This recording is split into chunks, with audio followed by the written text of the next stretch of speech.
a sua opinião. Bom, e o Arthur teve uma boa passagem pelo Bahia, né? Inclusive com o Roger Machado no comando. Hoje no Tricolor Paulista, o atacante é um dos principais destaques do time, né? Arthur está emprestado pelo Botafogo até dezembro deste ano.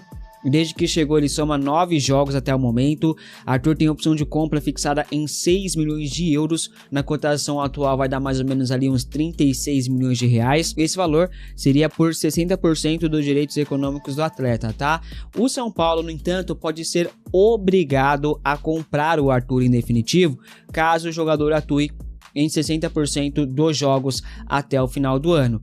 Hoje, ele soma mais de 70% das partidas até aqui, tá? Ou seja, se mantiver a regularidade até o final do ano, o Arthur com certeza vai atingir a meta estipulada. Isso se ele permanecer até o final do ano também, né, rapaziada? Vale ressaltar que alguns clubes do exterior já estão sondando o Arthur no mercado, visando a próxima janela de transferências. O São Paulo tá ali temeroso porque pode perder um dos seus principais jogadores atualmente. Agora, o São Paulo tem prioridade na compra do jogador e para isso basta igualar a oferta que chegar por Arthur de outro clube, tá? Cauli é outro que tem metas a serem batidas para a obrigação de compra. O meia, no caso, precisa jogar 25 jogos com 45 minutos em campo.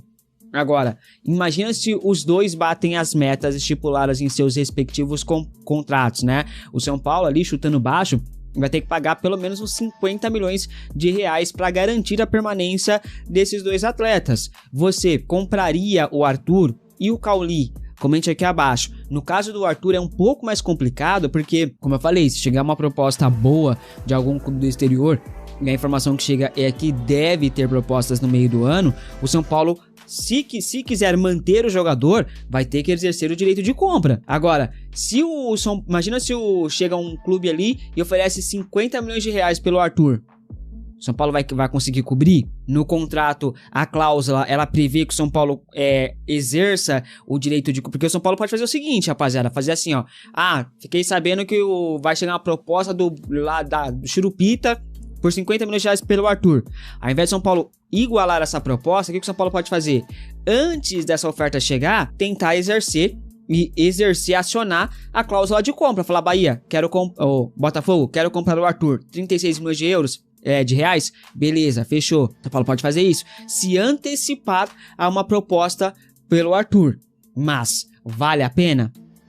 Aí tem que ser avaliado, né, rapaziada? A torcida São Paulina está se perguntando por onde anda Rian Francisco e quando ele vai ter oportunidades novamente. Atualmente, o atacante estava jogando pelo time sub-20 de Cotia. A ideia é dar ritmo ao garoto que está voltando de lesão para que ele possa voltar ali a jogar pelo profissional já em forma, né? Paulinho, outro atacante, grande joia de Cotia, também surgiu como alternativa, também estava lesionado, recuperou-se aí recentemente, foi até relacionado para o jogo contra o Milionários, lá na Colômbia, né? Em entrevista coletiva, Roger Machado falou sobre a dupla e disse o seguinte, abre aspas, Paulinho é o centroavante, assim como o Rian, e com características diferentes, jogadores com vocação para o gol. Rian está voltando de um processo de lesão e está sendo aproveitado na base para que se desenvolva, pois o período de parada foi muito grande.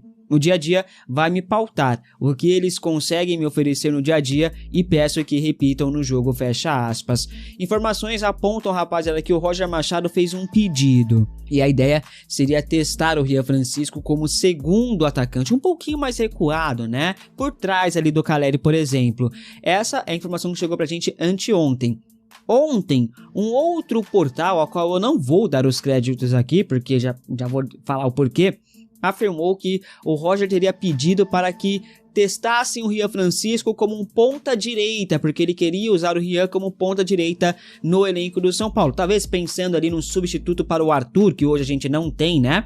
Talvez. Agora, a informação que a gente apurou em relação a isso é que essa segunda informação, que o Rian vai ser jogado como um ponta e não sei o que, não procede, rapaziada. Pelas apurações que fizemos aqui, você pode confiar aqui, porque aqui a gente tem seriedade, tá, no bagulho. A informação que a gente tem é que o Rian pode ser uma alternativa como segundo atacante, jogando por detrás do Caleri, beleza? É uma possibilidade que está sendo levantada e testada no dia a dia.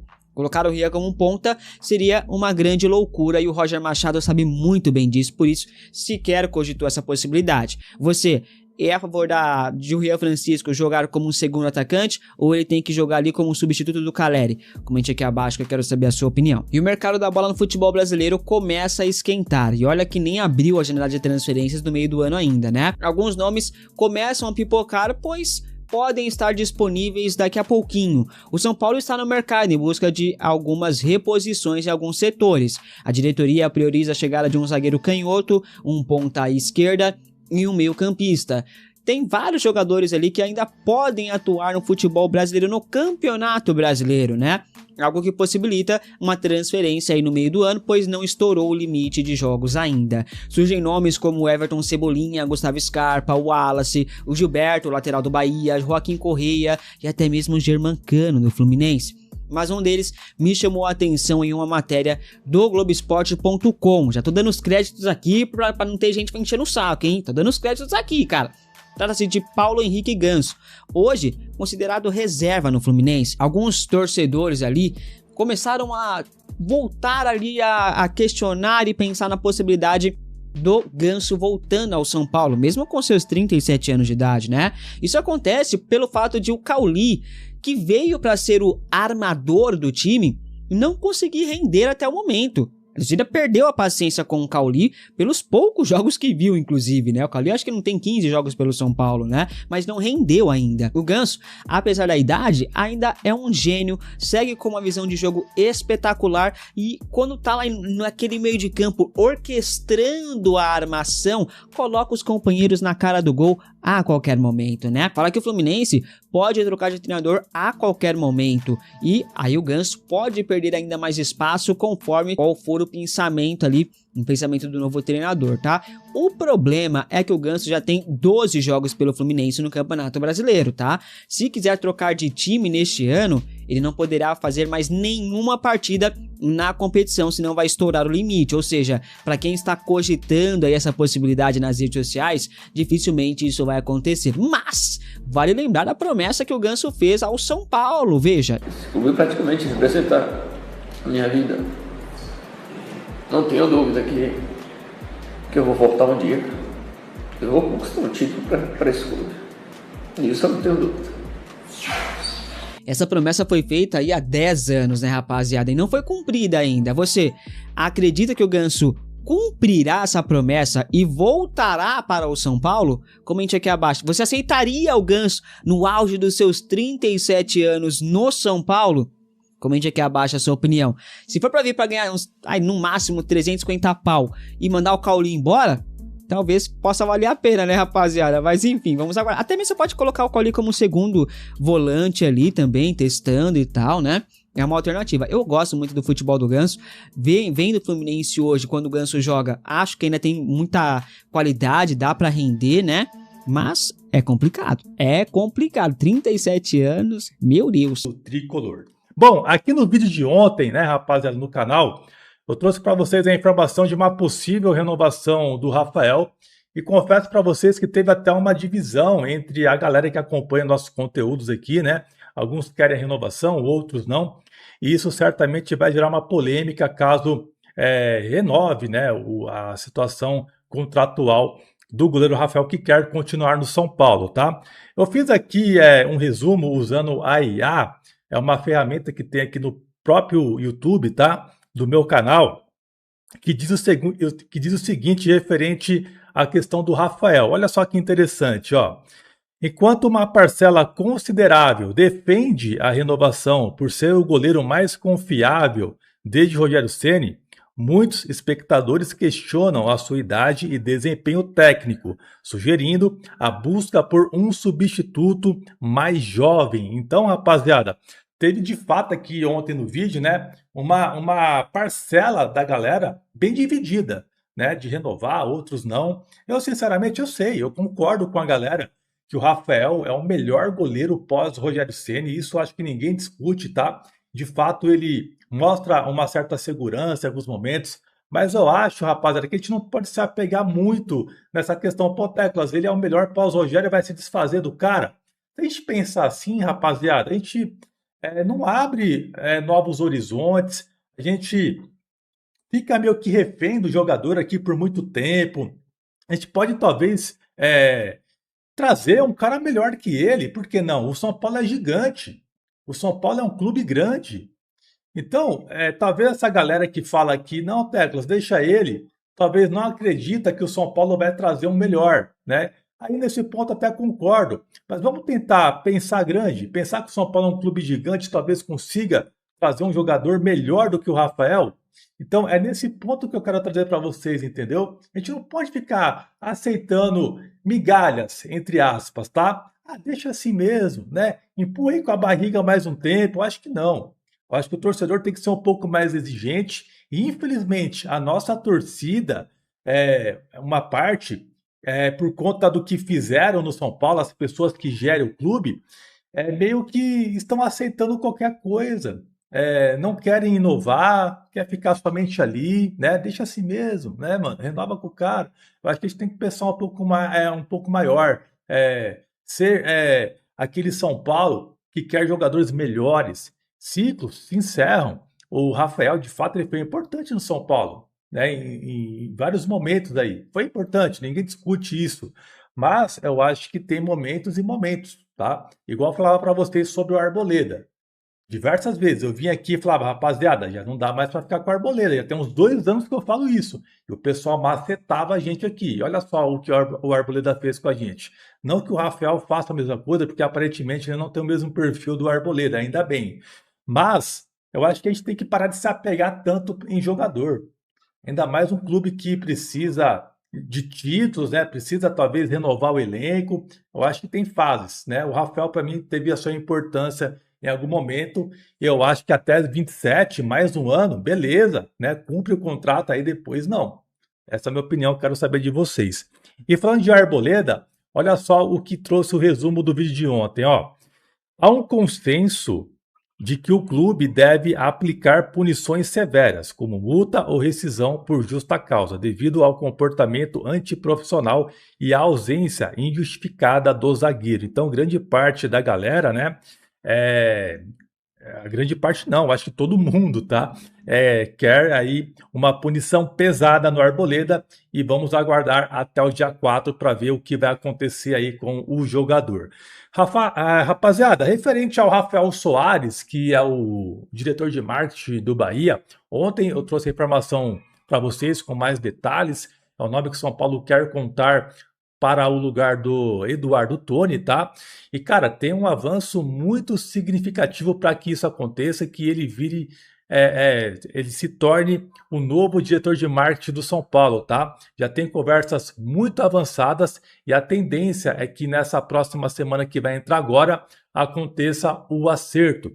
Na última sexta-feira teve uma conversa, assim, bem importante para que isso se concretize na próxima semana. Então, o Rafael Soares, que pelo que eu trouxe a informação para vocês ontem aqui no canal, mostra ser um cara aí muito bem qualificado para essa função de diretor de marketing e estou querendo muito ver ele aqui no São Paulo e essa semana deve ser o dia aí crucial para o São Paulo fechar com esse profissional.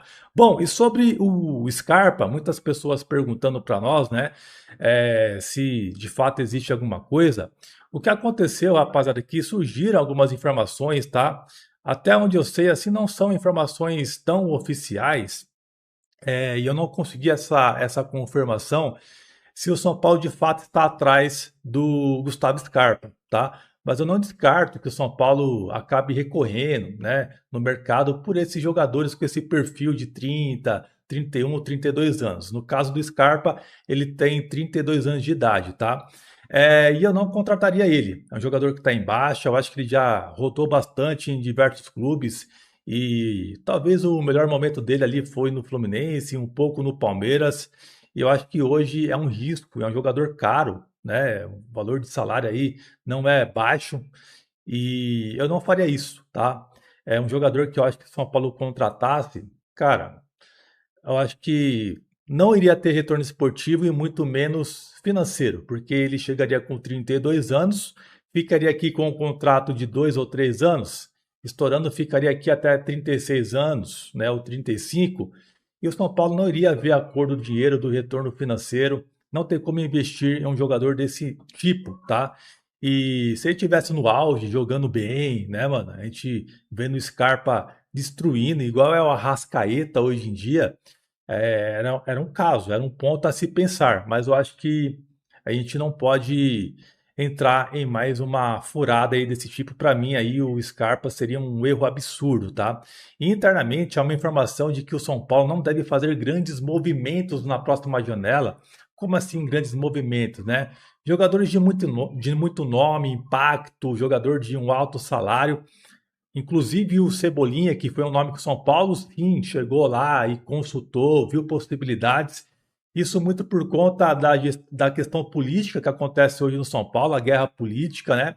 E a questão também que vai ter votação para o novo presidente. Então, internamente, as pessoas do clube não querem que o São Paulo faça algo absurdo, visto que vai chegar um novo presidente no próximo ano. Então, talvez grandes contratações, né? Caso o São Paulo consiga melhorar a questão financeira nessa temporada e tal, né? Fazer uma limpa no elenco, talvez fique somente para o próximo ano.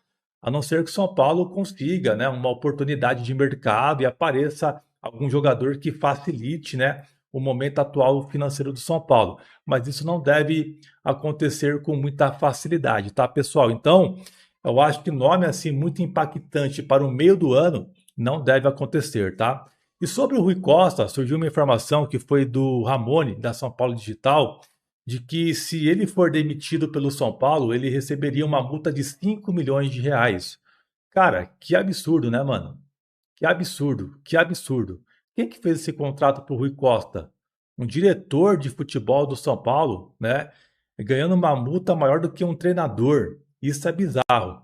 Daí eu fui, procurei, no caso, o dirigente do São Paulo, o Rui Costa, para saber, né, de fato isso, né? Procurei ele ali, né, para confirmar essa informação e ele simplesmente não quis falar com o canal. Ele simplesmente ignorou o nosso contato e não quis retornar a gente. E dá para perceber que o Rui Costa, ele tem os seus preferidos, os seus escolhidos, né, para responder, para passar informações. Infelizmente, para o nosso canal, ele não quis falar, né? Então, eu acho que era até uma questão que envolve o nome dele, uma informação, né? Daí fiz a minha parte aqui de tentar apurar um pouco mais, respeitando a informação do Ramone, não desconfiando dele, tá? Mas eu queria também confirmar isso através do próprio Rui Costa. E ele não quis falar com o nosso canal, tá? Mas O Morumbis, né? Aí eu falei pra vocês que era um confronto direto. É bem direto, porque o São Paulo tem 23 pontos na tabela, né? E o Bahia tem 21, tá? Então olha pra você ver o tamanho da importância. Se a gente vence o jogo, vai pra 26. Abre 5 do Bahia. E eles têm um jogo a menos. Abre 5 do Bahia. Se tu perde pro Bahia, vai bater na madeira. Se tu perde pro Bahia, o Bahia vai pra 24 e passa o São Paulo. E ainda tem um jogo a menos, né? Então, olha só, a gente vence, a gente pode abrir aí 5 pontos do Bahia. Se perde, eles vão passar a gente, ficar um ponto à frente. Ainda tem um jogo a menos, né? Então, irmão, tem que ganhar esse jogo aí. É um jogo importante, tem que vencer de qualquer maneira. Transmissão do jogo vai passar na Globo TV aberta, não para todos os estados, né, mas vai passar aí na Globo. E também no Premiere, Pay-Per-View, como a gente está acostumado já a ver os jogos aí do Campeonato Brasileiro, tá bom? Quem apita o jogo vai ser o David Oliveira Lacerda, que é do Espírito Santo. Ele é um árbitro aí que não é de ficar marcando faltinha, tá? Acho que dos árbitros aí, cara, pelo menos que eu me lembro de cabeça aqui, eu acho que é o árbitro, acho que com tranquilidade, com folga, que mais deixa o jogo correr. Ele tem essa característica, né, de conduzir o jogo dessa maneira. Ele não é árbitro de ficar marcando faltinha, eu gosto. O que mais tem no Brasil é árbitro que adora parar o jogo toda hora, aí marca falta, aí conversa, né? Aí daqui a pouco marca outra falta, começa a conversar também, né? O jogo fica parando ali toda hora, é muito chato o jogo assim. E o David Oliveira Lacerda, tô nem falando que ele é bom, né? Tô falando que a característica dele de conduzir o jogo é positiva, que nem é de ficar marcando qualquer coisinha. E isso é legal, isso é bom, né? Isso é bom.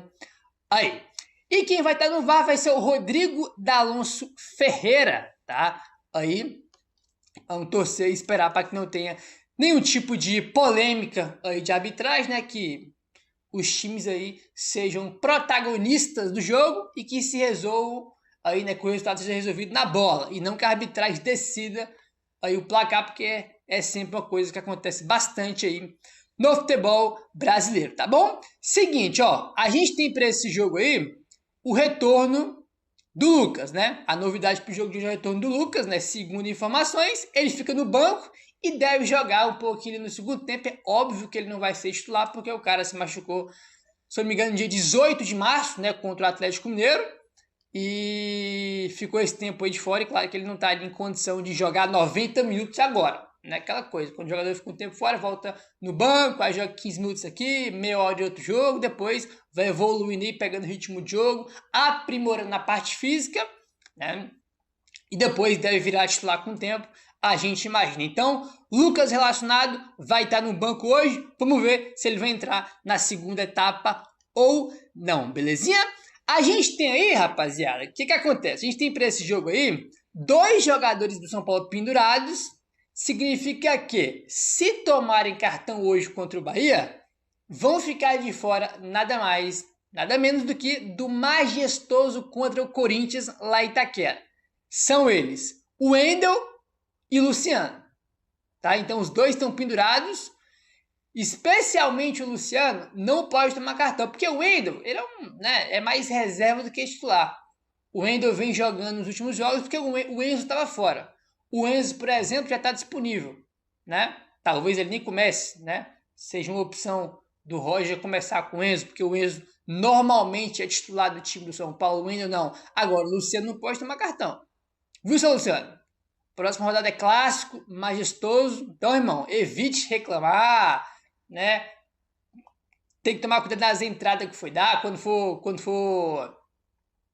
fazer uma falta, tem que tomar cuidado, né? Para não ser uma falta ali para cartão. Então, irmão, tem que tomar cuidado. Não pode perder o Luciano para esse confronto aí contra a equipe do Corinthians na semana que vem, tá bom, minha rapaziada? Aí, para esse jogo de hoje, a maioria do time titular do São Paulo nem sequer viajou para Bogotá, né, para enfrentar o Milionários no meio de semana. Então, tá quase todo mundo aí, ou melhor, tá todo mundo, né, aí fisicamente bem, a gente imagina, né, e descansado, que é o principal, porque ninguém do time titular do São Paulo jogou lá contra o Milionários. Alguns, né, jogaram, poucos, né, a grande maioria nem sequer viajou, um ou outro ali que jogou, né, mas a grande maioria do time está descansado para enfrentar a equipe aí do Bahia, né, contra o Milionários. Foi um time quase todo reserva ali, tá bom? Vamos lá, rapaziada, falar sobre o time do São Paulo. A gente deve ter um time aí hoje, né, que vinha jogando nos últimos jogos do Brasileirão, com uma dúvida aqui, outra ali, né, nada de muitas mudanças radicais aí, tá? Segundo o Globoesporte.com, São Paulo deve vir a campo com Rafael no gol, Lucas Ramon na direita, Alan Franco e Sabino na zaga, e o Wendel ou o Enzo Dias para fechar ali o nosso sistema defensivo. Dupla de volantes, Bobadilha e Danielzinho, Luciano como meia, né, aquele terceiro cara ali do meu campo, e na frente o Arthur na direita, né? A outra dúvida, Cauli ou Ferreirinha, né, na esquerda, e Caleri centralizado, o centroavante, a referência, né? Então, basicamente o mesmo time que vem jogando aí os últimos jogos de Brasileiro. Dúvida mesmo só, Ferreirinha ou Cauli e o Wendel ou Enzo Dias, né? Porque o Enzo Dias, como eu falei já anteriormente, ele estava de fora de alguns jogos por conta de dores, só que ele treinou, né? Então vai para o jogo normalmente, então pode ser aí que pelo fato do Enzo voltar hoje e do Wendel já ter jogado uns 3 jogos seguidos aí ou mais, pode ser que o Roger dê uma oportunidade para o Enzo, né? Então o Enzo ou Wendel é uma dúvida, e a outra é Ferreirinha ou Cauli, porque desde que o Ferreirinha se machucou contra o Vitória, se eu não estou enganado, depois o Roger começou a colocar ali o Luca, né? Deu algumas oportunidades para o Luca, não foi bem. E depois o Roger começou a utilizar o Cauli, né? Claro que muda um pouco, né? Porque o próprio Ferreirinha, que é titular, e também o Lucas são pontas, né? São jogadores ali que são pontas de origem mesmo.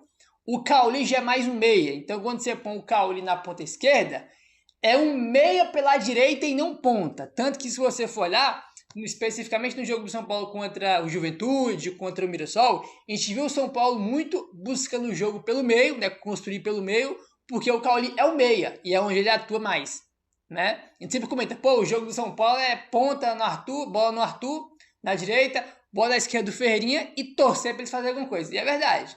Mas quando tem um Cauli, você ganha um pouco mais de jogo de aproximação pelo meio, né? De construção pelo meio, porque é o estilo de jogo do Cauli, né? Então, vamos ver quem que o Roger vai optar. Cauli ou Ferreirinha? O Ferreirinha que voltou no último jogo contra o Milionários e entrou no segundo tempo, né? Então, por ele ter voltado contra o Milionários, ficou no banco, entrou um pouco, pode ser, né? Talvez que o Ferreira já volte para o time titular hoje, né? Vamos ver o que o Roger vai fazer aí, né, rapaziada? Então, é isso. Como a gente comentou, o jogo bastante importante, confronto direto, tem que vencer, né, cara? Tem que vencer de qualquer maneira esse jogo aí de hoje, né? A gente sabe que é campo neutro, infelizmente não vamos ter nossa casa, que a gente perde bastante, né, cara? A gente é muito forte em casa e quando não tem nossa casa, a gente perde muita força, mas, cara, o estádio vai estar, né, cheio de torcedor de São Paulo ali, evidentemente, então vamos torcer aí para o São Paulo fazer um bom jogo e buscar esses 3 pontos que é o mais importante aí, né? Vieira, São Paulo deixa Moreira fora por opção tática de Roger. O São Paulo optou por não relacionar o Moreira para a última partida contra o Milionários por uma decisão exclusivamente tática da comissão técnica. A escolha partiu de Roger Machado, que definiu a lista final com base nas necessidades específicas do jogo. A delegação viajou com um número maior de atletas, mas foi necessário fazer cortes antes da partida. Um deles seguiu o padrão entre os goleiros, né? Um dos goleiros foi cortado. Enquanto o outro envolveu uma disputa direta por espaço entre jogadores de características diferentes, que é o Moreira. Internamente, a análise priorizou a montagem de um banco mais versátil. A comissão técnica buscou opções que permitissem variações ao longo do jogo, tanto em função quanto em posicionamento. Nesse contexto, a escolha recaiu sobre o Hugo Leonardo, que oferece mais flexibilidade. Ele pode atuar no meio campo, pelo lado esquerdo, além de outras funções mais avançadas, o que ampliou suas chances na composição do grupo. A concorrência também pesou. O elenco já conta com outras alternativas para a função que é semelhante à do Moreira, que acabou reduzindo o espaço de Moreira neste momento. Então, São Paulo poupou quase o time todo contra o Milionários, né? Foi um time todo reserva para jogar e muitos reservas, né? Jogadores da base do banco, e mesmo assim o Moreira não foi relacionado. Então, não foi relacionado para o jogo por opção tática, né? Não é nem técnica, é tática do Roger Machado, né? Então, essa é uma questão complicada, porque o técnico poupa a maioria do time que nem viaja para o jogo e o Moreira, mesmo assim, não vai nem para o banco. É uma questão preocupante, né? Sinceramente, não sei se o Moreira vai jogar com o Roger, não tinha jogado com o Crespo, né? Teve pouco tempo ali do Crespo quando o Moreira chegou, mas até agora não. Renato Marin, ex-base de Palmeiras e São Paulo, estreou pelo PSG na Ligue 1 no empate por 2-2 com o Lorient, em partida na qual Luiz Henrique usou uma escalação alternativa. O goleiro de 19 anos aproveitou as ausências de Safonov e Lucas Chevalier e fez apenas o seu segundo jogo pelo clube francês. A primeira atuação de Renato Marin pelo PSG tinha sido na vitória por 4-0 sobre o Fontenay pela Copa da França, em dezembro de 2025. Natural de São Paulo, ele chegou ao clube no início da temporada, depois de deixar a Roma, e assinou contrato de 5 anos. Além de Renato Marin, o outro brasileiro titular foi Lucas Beraldo, que atuou ao lado de William Pacho na zaga, enquanto o PSG marcou com Ibrahim Mai e o Warren Zaire-Emery. O Lorient buscou o empate com Pablo Pagisiai e Egon Tosin. O PSG segue firme rumo à conquista do título da Ligue 1.